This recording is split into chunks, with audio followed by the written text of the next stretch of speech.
Welcome back to Las Vegas Now. It's time to get cooking with Chef Nanny Bubby. Last time she showed us how to make homemade pasta from scratch, and this time we're using that to make midnight pasta. Let's check it out.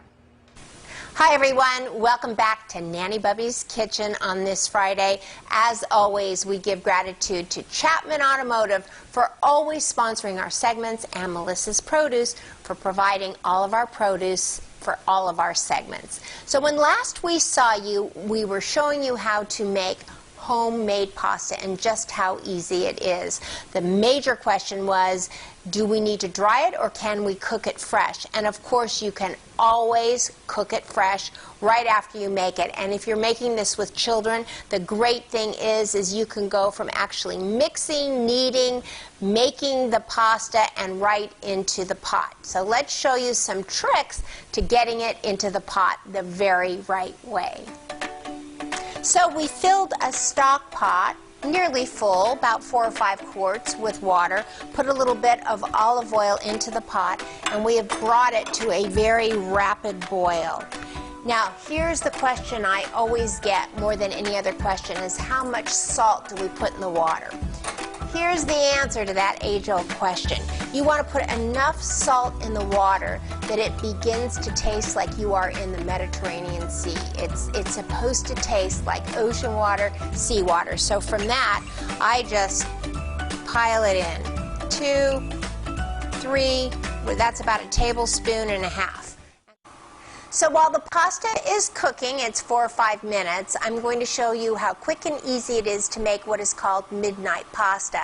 But before I do, and while the oil is heating up a little bit, let me tell you how midnight pasta got its name.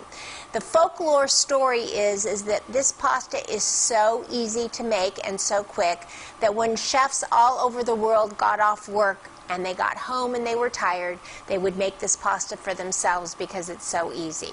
So as this is heating up, let me tell you that we start with a lot of garlic. So the original midnight pasta recipe starts with about 9 to 11 cloves of garlic. But this is my thought. If you're eating pasta at 11 o'clock or 12 o'clock at night, you don't want a lot of garlic. So this is how we peel it really fast. And remember, I always recommend using a very different cutting board for your garlic than you do for your everything else, because the smell and the taste will stick in your board. So as you can see, I minced this garlic instead of actually slicing it. So we're going to add this garlic right into the pot. Now you're going to want to cook it for about 2 minutes. You don't want it to brown, you just want it to cook. So after the garlic is cooked really nicely and gets good and soft, we're going to add a ½ cup of chopped parsley, which has just an amazing smell. We're going to add about ½ teaspoon of red chili pepper flakes. Of course, more if you like more, less if you like less. Let me tell you the key to all great sauces for pasta. It's adding some of the pasta water back into the bowl. So we have reserved about a cup and a half of the cooked pasta water, the salty pasta water, and it goes right into this sauce. We're going to bring it up to a higher temperature, bring it up to a boil. And so now, as it begins to heat up, we are going to add our pasta, which we have drained. Garlic smells so good. All the parsley is getting into the pasta.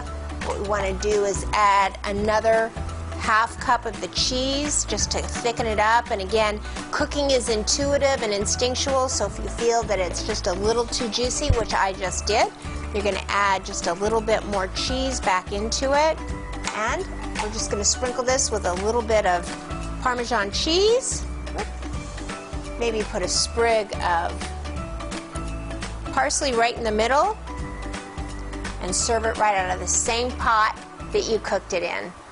That's it. Midnight pasta made with the fresh pasta that we made just 2 weeks ago. Of course, it didn't hang out for 2 weeks. We cooked it right afterwards. And we're cooking and enjoying and hoping that you are too. Enjoy your weekend, everybody.